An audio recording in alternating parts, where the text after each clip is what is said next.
toujours dans la description de l'importance de la prière et les fruits de cette prière, et les sagesses et les secrets de la prière.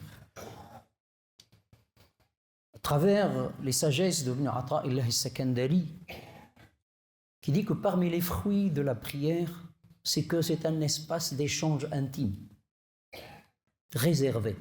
Dieu l'a réservé à ses hôtes, à ses invités, à ses serviteurs, un enclos spécial, spécialement conçu pour qu'ils puissent échanger dans l'intimité.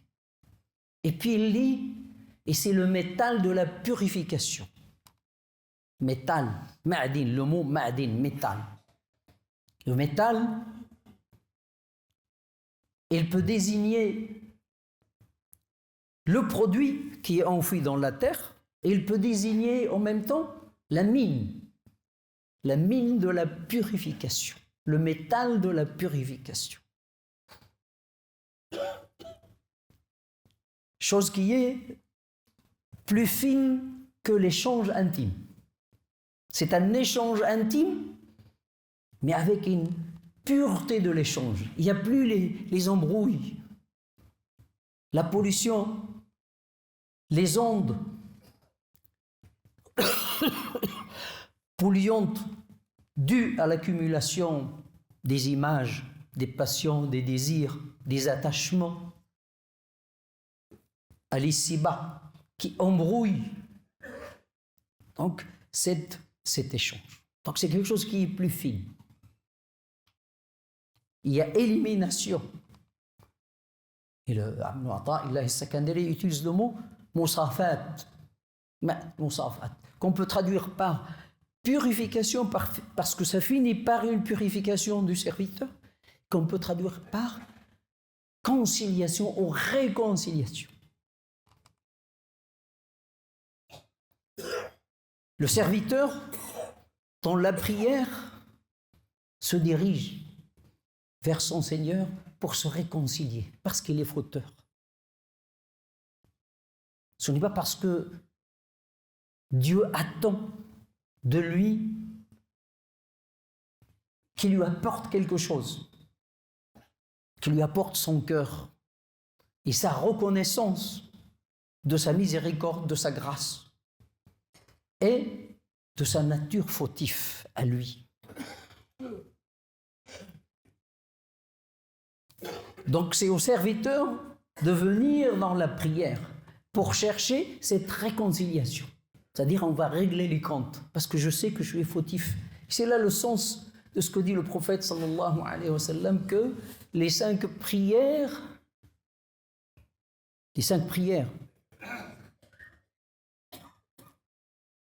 sont une manière d'absoudre ce qui est commis dans l'intermédiaire entre les prières. C'est une machine qui absout, qui purifie, qui assainit. Al-Musafat peut désigner assainir. On vient à la prière pour assainir cette relation qui est embrouillée, qui est bloquée par la désobéissance, par les fautes qui constituent des voiles à cet accès dans l'échange intime avec Allah subhanahu wa ta'ala. Et Dieu t'accepte. Il finit par te purifier.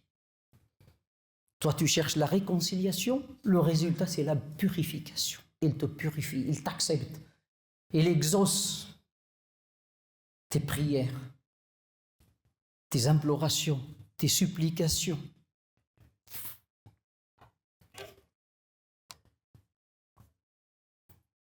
Et le mot métal renvoie à quelque chose qui est stable. C'est-à-dire la mine, c'est quelque chose qui est stable. On habite, c'est pour cela Eden, Aden. Ma'adin vient de Adn, Jannatu Adn, le paradis d'Éden, ça vient de Adn. Parce que c'est un lieu éternelle.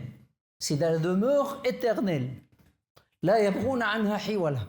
Personne ne voudra sortir de là, du paradis, une fois qu'il y pénètre. Adn. L'emplacement où tu dois chercher la réconciliation, la réforme de ta relation avec Dieu, c'est la prière. C'est le seul endroit, par excellence. Il ne faut pas aller chercher ailleurs. Dieu te l'a prescrit 5 fois par jour parce qu'il a su que tu en as besoin. Parce qu'à chaque fois qu'il y a une réconciliation, il est suivi par faute, par dérive, par perdition, par égarement. Mais il y a toujours une porte pour y retourner, pour chercher cette réconciliation.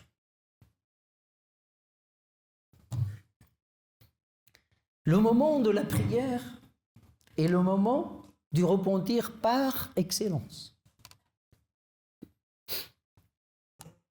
Il ne faut pas se fier à la parole, il faut bien comprendre la parole qui dit que les prières absouent les péchés véniels. Oui, parce que les péchés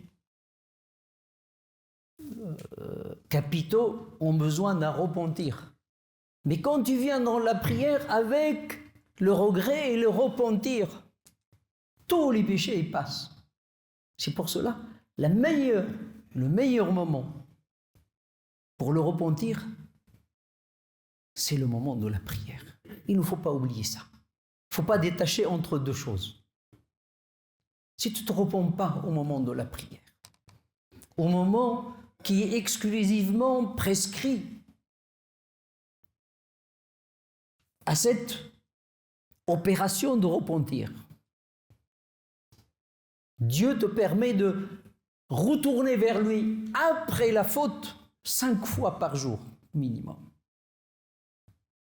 Donc c'est par excellence le moment le plus propice pour accéder à cette réconciliation et corriger cette relation avec Allah subhanahu wa ta'ala. Al-Musafat, le mot Musafat peut dire aussi régler des comptes. On assainir, safa. On assainit cette relation entre le serviteur et son Seigneur. Le serviteur arrive avec son indigence, sa reconnaissance de sa faute. Dieu lui octroie sa grâce et lui, il l'utilise dans l'infraction, la désobéissance. Il vient avec cette reconnaissance. Et Dieu lui ouvre les portes de l'acceptation, de l'agrément. Il fait régner sa grâce et sa miséricorde sur lui. En sortant de la prière, il est musaffa, il est purifié. C'est ça la prière. C'est ça le sens de l'accomplissement de la prière. Iqamatu as-salat. La prière, il faut savoir que la prière, qui est un métal de purification, de réconciliation, c'est le moment que Dieu a choisi pour le serviteur parce qu'il le veut pour lui subhanahu wa ta'ala. Donc c'est une heure, c'est un moment pour Dieu. Il ne faut pas être inattentionné, il faut s'y préparer. C'est un moment qui ne dure pas longtemps, mais il est exclusivement pour Dieu subhanahu wa ta'ala. Donc le serviteur s'y prépare à l'avance pour qu'il laisse exclusivement ce moment pour Dieu. Comme Dieu, il t'attend comme dit le hadith, que lorsque le serviteur se dresse dans la prière, Dieu élimine, Allah subhanahu wa ta'ala, élimine tous les voiles. Il y a beaucoup de voiles, parce qu'il y a beaucoup de fautes, parce qu'il y a beaucoup d'embrouilles, parce qu'il y a beaucoup d'ondes polluantes de plusieurs ordres. De l'ordre physique, de l'ordre des désirs, de l'ordre des suggestions, etc. Il élimine cela pour que la relation soit pure, sans embrouille. Et Dieu dresse son visage envers son serviteur. Et les anges l'accompagnent dans sa prière. Il prie la même prière depuis ses épaules jusqu'au ciel. Voilà le moment de la prière. C'est un moment exclusivement pour Allah subhanahu wa ta'ala réservé au serviteur. Donc le serviteur doit s'exercer, s'efforcer à ce que ce moment soit exclusivement. Il doit s'efforcer. Peut-être il ne réussira pas à 100%, mais l'intention doit être là pour que ce moment soit exclusivement voué à Allah subhanahu wa ta'ala. اللهم اغفر لنا ذنوبنا واغفر عنا سيئاتنا